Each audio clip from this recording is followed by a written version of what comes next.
So we're going to go over breaking through weight loss plateaus. We'll go over the set point theory, where there's something to it. I know so many times you get stuck at this particular weight and you just can't break through. I do think there is something to the set point theory. Then we'll go over adding these low calorie days. I think that's the key. It's just cycling. And what I mean by the low calorie days, we'll talk about the 5-2 diet, OMAD, 1 meal a day, 1.5, a 24-hour fast, maybe like once a week. Reverse dieting, that's where it gets a little tricky, but it really does work. I find that sometimes when you take a diet break and you up your calories, even though you don't want to do it, and it can be counterintuitive, on a long-term plan, I really do think it could help. Sometimes it happens automatically just when you go on vacation or this or that, but I do think a diet break is something that can help you break through a weight loss plateau. Then we'll talk about NEAT. I've done whole live streams on that, where just pretty much non-exercise activity. And then we'll talk about sleep and stress, which definitely plays a factor. But let's first talk about the set point theory of weight loss. This used to be even more popular. People were talking about it constantly, but I do think there's something to it, that sometimes your body just gets really, really comfortable at a particular weight. And it's a little bit more complicated like that. But let's just say, to first define it. Suggests that the body has a natural weight range it strives to maintain, regulated by your hormones and your metabolism. What I think the bigger picture is that you may not realize it because you've been in a deficit for so long, or you've been just trying to lose weight and you're doing all these things, that you just get, I don't know if bored is the right word, or you just get so accustomed to it that you almost forget what you were doing before, and you almost like lose track of things. Like you've been in this calorie deficit for a while, and then other things start creeping in that makes you get stuck at this point, like subconsciously, without you realizing it. Similar to NEAT, like you just become less active. You don't realize it, or your calories are slightly creeping up without you realizing it, because you've been doing this calorie deficit. You've been trying to lose weight for so long. There is something to the slowing down of your metabolism, like metabolic adaptation, but it's so much less than what most people think. So, let me read what I wrote there. People often hit plateaus during weight loss because their bodies adapt to calorie restriction, slightly slowing metabolism and increasing hunger signals to preserve energy. So this is what I mean by that. Obviously, when you lose weight, your metabolism slows down because you're a smaller person, right? Metabolic adaptation, it's a normal thing. You can over-exaggerate that if you truly like starve yourself and become malnourished and nutrient deficient, but you'd really have to push it. Kind of like what they did at the Biggest Loser type shows, where they were literally working out 4 hours a day, eating next to nothing for really extended periods of time. But generally, when you look at the research, it's pretty minimal, the slowdown in your metabolism. Like, when people are starving themselves, they're very thin, you know what I mean? And they're just like malnourished and everything. But there is a little bit something to metabolic adaptation. That's why I do like cycling calories from time to time, like taking a diet break, or just eating more some days, eating less other days. But your hunger signals get all messed up when you're in a calorie deficit, like too aggressively or for maybe too long, where you need a break. For example, like leptin is the hormone that's released from fat cells that tells your brain to eat more.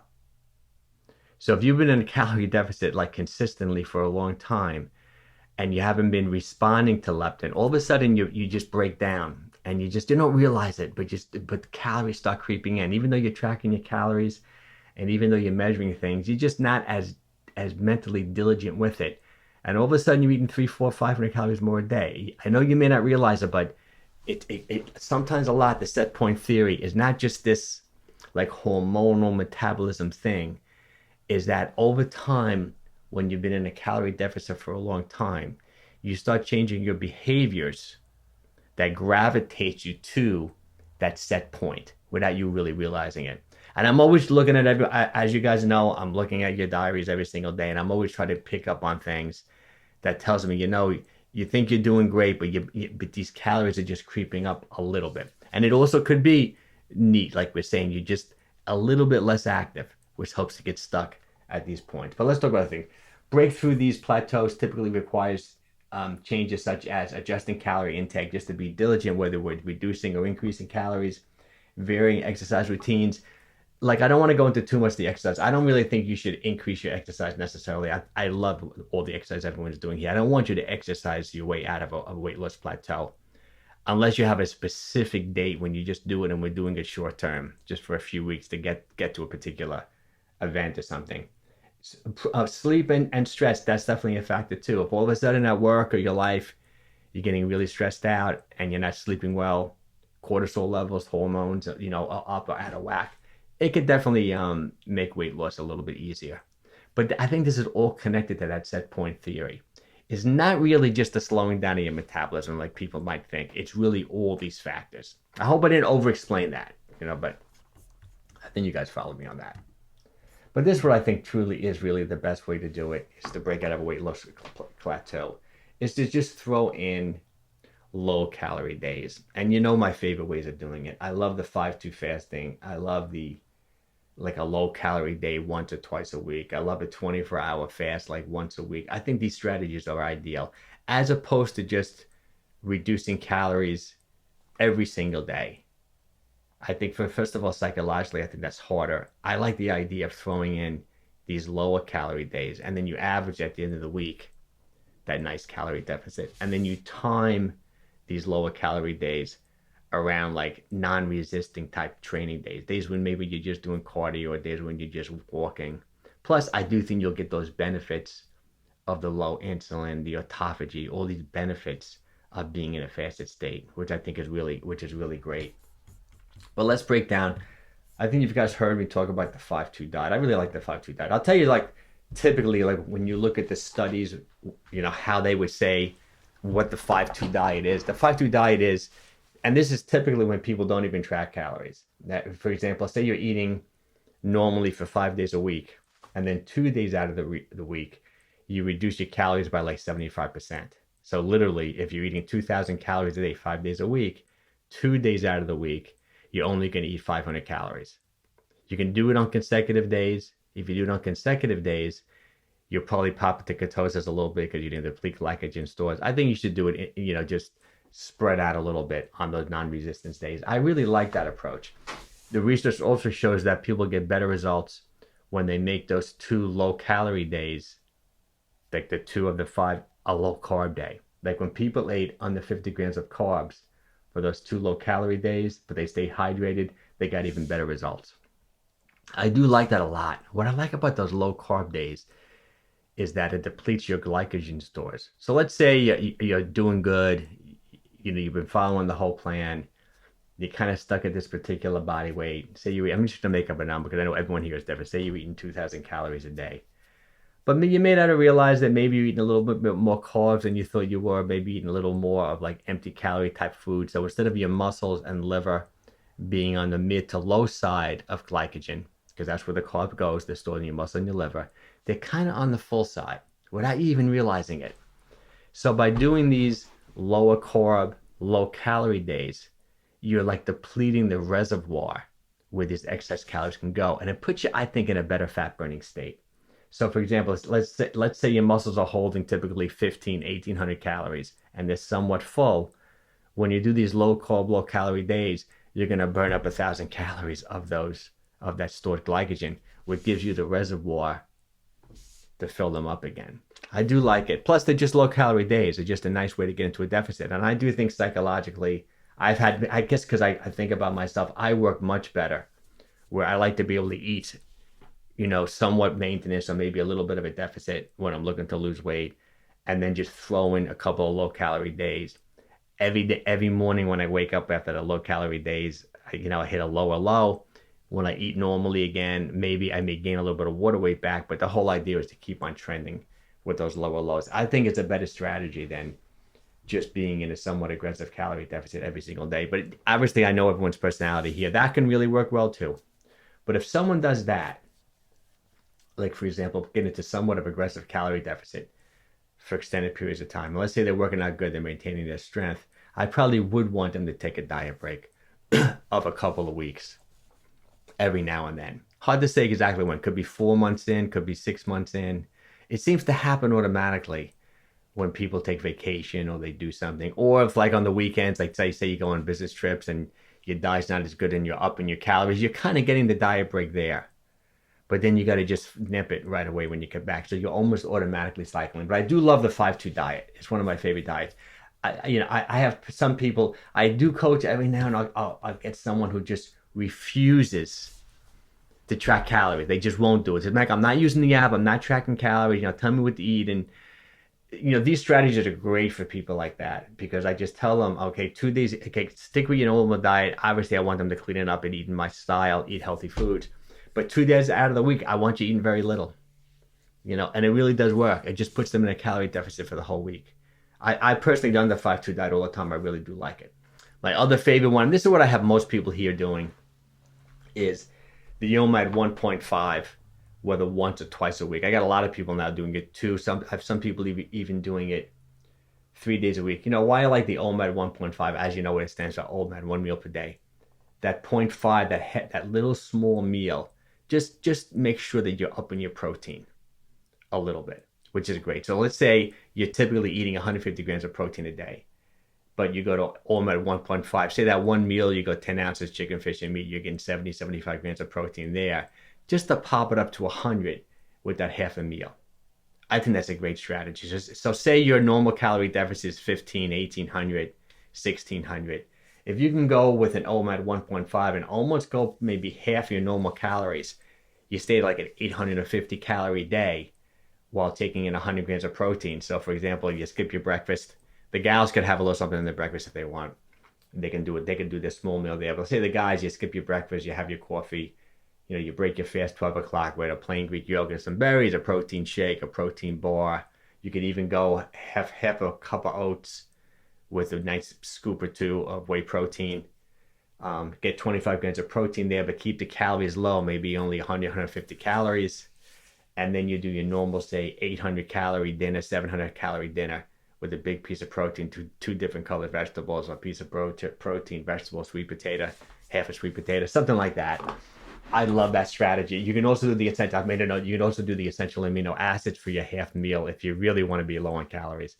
So you don't even necessarily have to do that half meal. Your half meal could be the essential aminos, which is going to be 15, 20 calories, only 25 grams of protein, equivalent to high in leucine. I love that. And the whole idea, but you can't get upset, is that whenever you do these low calorie days, you're going to wake up the next day, you're going to be lighter. And it's going to be, some body fat you've lost, but you've also lost a good amount of water because you depleted glycogen. So then when you do eat normally that day, you can't get upset when you gain back half the weight or 3/4 of the weight that you lost. Let's say you lost 1.5 pounds from doing an OMAD 1.5. You wake up the next day, you do your normal moderate calorie deficit or whatever, deficit, or you gain back 3/4 pound, it's still a win. Plus, you just think you gain the water weight back, but your glycogen levels, like your muscles and liver, are low in glycogen, low in carbohydrates, so you have the reservoir. Like those calories you eat the next day is not going to body fat. You're just filling your muscles and your liver up with glycogen again, and you're going to hold water with that glycogen. So the whole idea is they keep on hitting those lower lows, even though you jump up. And then sodium is always a factor, sodium, I know I get really frustrated too with it. Like you think you're doing great, you're doing perfect, but like I don't know what I've been. Maybe that's what I ate sushi twice in a row, which I never really do twice in a row. And I know I'm heavier today. I had it yesterday, I had a day before. I just was like craving it for some reason. Maybe I was really low on carbs. And just the sodium in the sushi, even when you don't use soy sauce, there's a ton of sodium in the sushi. They're putting soy sauce behind the sushi. So if I'm typically around 1,500 milligrams of sodium for the day, I must have jumped up to 25, 3,000 if I'm eating sodium 2 days in a row. And that's 2 pounds right there. So try not to let these water weight fluctuations get you upset. The whole idea is just lower lows. Like whenever you do a fast day, whenever you do an OMAD 1.5, whenever you do a low calorie day, and you wake up the next day and you're hitting those lower lows, but even though you put the weight back, don't get upset about it. Lower lows is the key. And I love this one too. Like I said, I lived and died by this for years. I would always do a 24-hour fast every 1 day a week on Monday. And I told you the story how I got started with the Brad Palin book, Eat, Stop Eating. I would do it 2 days a week. it was torture for me at first when when was eating more of a high carb diet, so I didn't stick with it. But now, years later, I went back to it once my body was used to 16-8 and 18-6. I think a 24-hour fast, like 1 day a week, is just such a good strategy. Great for autophagy, great for emptying your muscle liver for glycogen. And most people with a 24-hour fast will probably dip into ketosis at the very end, the last couple of hours or the last few hours. Even if your muscles and liver are pretty full, you'll deplete probably most or close to most of all your glycogen stores with a 24-hour fast. And just so you know, I know you guys know, but ketosis just means that the muscles and liver, really the liver, is very low in carbohydrates. So it starts burning body fat as fuel. Some people would say it's the optimal fat burning state. And it converts this body fat into ketone bodies like beta hydroxybutyrate, and then the body burns those. The body doesn't burn them as well when it's not used to being ketosis, but you're still making them, you're still burning them, you're still burning fat. Plus, I think autophagy is something, cell recleansing, cell rejuvenation, so you're getting the benefits of a 24-hour fast. I do think it's really good. It's a 0-calorie day. Just that one 0-calorie day, you eliminated 2,000 calories from your diet. At the end of the week, at the end of the month, you do that 4 times in a month. 2, 4, 6, 8. That's 8,000 calories. That's almost 2 pounds, right? That is 2 pounds right there, So it's a lot. It makes a difference, especially. And the key to all this, and I'm always asking you guys this too, as long as you're not losing strength in the gym when we're doing all these strategies, you're good. That means you're maintaining your muscle mass, and hopefully even some people are putting on some muscle. But if you start doing all these strategies, or if you've been in the calorie deficit for a long time, you hit a weight loss plateau, and then all of a sudden, out of nowhere, your energy is low. You start, you can't hit your reps in the gym. You feel weak. That tells me maybe that metabolic adaptation has kicked in a little bit, and maybe tell me that maybe you just need a break. You're a little stressed, you've been in this calorie deficit for too long, then I would want you to take a week or 2 weeks off, go to maintenance calories, get your strength back in the gym, and then kick back in. And this is all, everyone has a different starting point. There are also, no one in this group is like this, but I have had people over the years who have come to me who, like, they've been starving themselves. I mean, I've had some gals who, like, their hair's falling out, they're not getting their period, they were just in bad shape. They tried all these different things, and someone like that, I may start them just in a reverse diet. Like, we're going to get them to maintenance calories, but it's a long process. I generally don't take on clients like that. I have in the past. It's really difficult because, I have to psychologically talk them through so much in the beginning because it's so counterintuitive for them to eat more. So, for example, I'd have to put them at maintenance or above for 2-3 months just to get them feeling good, get their energy back, get them menstruating again, all that, and then put them in a calorie deficit. So, but you hear that a lot. A lot of these nutrition coaches, they almost like to start everyone with a reverse diet, but it's even that is reverse dieting also, I think, is overrated. Like, where you tell people to eat more, they're going to lose weight. It does happen, but you really would have to be like in a calorie deficit for a long time to really eat more. It does stoke your metabolism a little bit, and it does work strategically for short periods of time, but it's something that I think is way overused, similar to your metabolism slowing down from not eating enough is way over exaggerated. So I think both things, there's a place for both of them, but I think they're mostly way over exaggerated for sure. And I guess I'm talking about the diet breaks already, right? So yes, a diet break is something you might want to do. Let's say you've been doing this for 12 weeks or maybe longer, and then you definitely start getting a little weaker in the gym. I would probably take a diet break. But if you're not weaker in the gym and your body just finds these sticking points, and then subconsciously you're probably doing things that you don't realize, the calories are creeping in there. They are. Okay, and then I think this is a big factor too. I've done whole live streams on this. Let me just blow this up again so you can see it.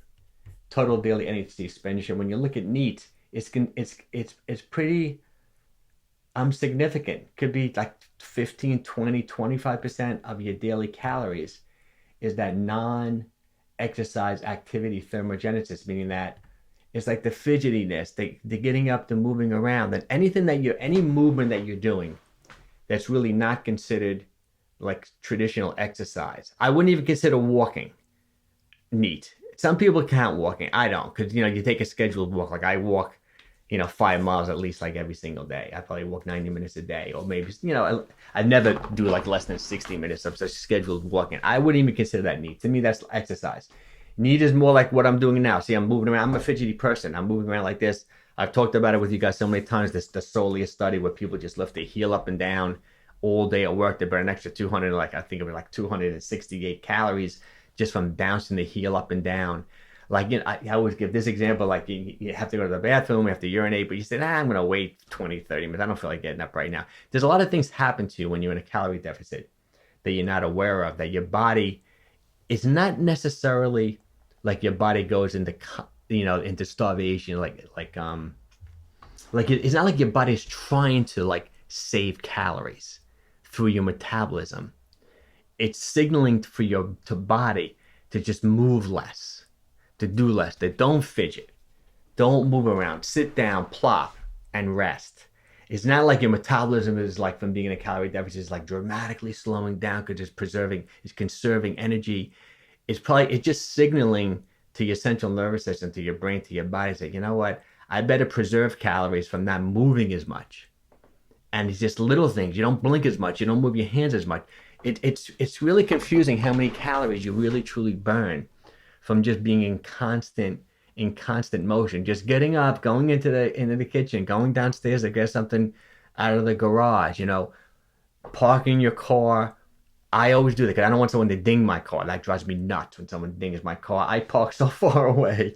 I don't mind walking. You park far from the supermarket. You park far from the entrance. There's definitely something to taking the stairway instead of the elevator, instead of the escalator. It's shocking how many calories accumulate from movement like that. More so, like if you look at this thing, look at exercise. It's like the smallest part of this whole thing. No. Well, a thermic effective food is smaller, but thermic effective food means that, when you eat protein, you'll burn, a lot more calories, maybe 25, 30% of the calories digesting and processing the protein compared to fats and carbohydrates. So that's probably the smallest, but that's still significant too. But if you look at exercise compared to NEAT, like your daily movement throughout the day will burn more calories than going to the gym for the hour and working out pretty hard. So it's significant, and it becomes really subconscious, you moving around less. So that's something else I probably should ask you guys more. But if you, when you hit these sticking points, you may not realize it, but you're just not moving around as much in general. And then I probably should have done a whole slide on this too. People just subconsciously just don't track as well. They just don't. They forget. They leave out something. It's like subconsciously you want to give yourself more opportunity to eat a little bit more. It's hard being in a calorie deficit. It's not easy. That's why having a coach really, I think really helps. It's hard. Even me, when I do it on myself, I feel like signing up for Superhuman, one of those places, and just see, if I would get anything out of it or not. I need a coach for a lot of other things. If I need a psychiatrist or whatever. It's pretty funny. I always wanted. I've never really worked with anyone. I always wanted to. Okay. Sleep and stress, definitely a factor. Lack of sleep increases cravings, hunger hormones. I almost think that's almost a bigger thing with the, besides the cortisol levels, stress hormones, if they're elevated too long, can make you insulin resistant, things like that, like lack of sleep. You have to really be sleep deprived. Like say you only sleep 2-3 hours, you wake up the next day, you are insulin resistant, meaning that when you do eat calories, even though the body's producing insulin, it's not going to work well to control blood sugar. It's just a thing that happens when you're sleep deprived, especially if you're chronically sleep deprived. That's an issue. That's why I'm always asking you guys about sleep. Like if you're consistently getting 3-4 hours of sleep, you're going to be like insulin resistant or somewhat insulin resistant. It's going to be harder for you to store excess calories. Ghrelin goes up, hunger hormone, like I said, which makes you more hungry when you're sleep deprived, so you don't realize you start eating more. Leptin, like I said, goes down. So leptin is that, like I said, is the hormone that's released by your body fat to tell your brain to stop eating. That goes down from lack of sleep, from stress. So the worst thing you want is ghrelin high, leptin low. Is puts you in a constant state of hunger and a constant state of not feeling satisfied when you do eat. You want the opposite. You want high leptin, low ghrelin. So you're not hungry, feeling good, and everything is working well. Chronic stress raises cortisol, like I said, leads to fat storage, excess body fat. High cortisol creates calorie resistance. I should have said insulin resistance there as opposed to calorie resistance. That must be a mistake with the slide. Body holds onto fat even in a calorie deficit. I guess maybe I meant to say calorie resistance. I made these slides a while ago. There probably is some research on that too that says it's just harder for you to lose the burn to dip into body fat, the burn body fat when cortisol levels are really high and you're stressed out. But they'd have to really be high. We're not talking like a couple of bad nights of sleep. We're not talking about having a couple of like a stressful week at work. We're talking about chronic stress, chronic sleep deprivation that goes on for weeks on end when these factors kick in. I also think that's this whole cortisol stress thing is over exaggerated too. If it's just intermittent, Okay. Poor sleep lowers insulin sensitivity, like we said, making fat burning harder. Stress, poor sleep. It's really like that perfect storm. Like if you hit these weight loss plateaus, not only are you like eating more than you might think because you get a little bit more less diligent with your tracking, right? Maybe you're in a stressful period at work or something at home or something going on, so maybe you're not sleeping as good, and your stress level is higher. So then all of a sudden your ghrelin goes up, which makes you a little bit more hungry. Your leptin goes down, so you're not getting the signaling in your brain to stop eating. So you can say it's a hormonal thing to some degree, and maybe your metabolism is a little bit slower because you've been losing weight for a long time and you haven't like taken a diet break for a while. But it really is factors that you may not be aware of, or NEAT, right? Maybe you're not moving around as much. It's almost like that perfect storm. But to hit these sticking points just for a week or two is no big deal. But if you really, that's why I wanted to do this presentation. I had someone else in mind. Once again, they didn't show up. I have a gal that's she's been stuck for a while at this particular weight. But being at like a weight loss plateau let me go back to the main slide. For 2 weeks, 3 weeks is really it's nothing. It just happens. But if you're really stuck on, like, say you've just been stuck for like 6 weeks, 4 weeks, something like this is going on. Either you're not moving around as much with the NEAT, you're probably not tracking as good, your calories are probably going up, maybe you're not sleeping great, maybe you get a little stress going on. So we'd have to just take all these things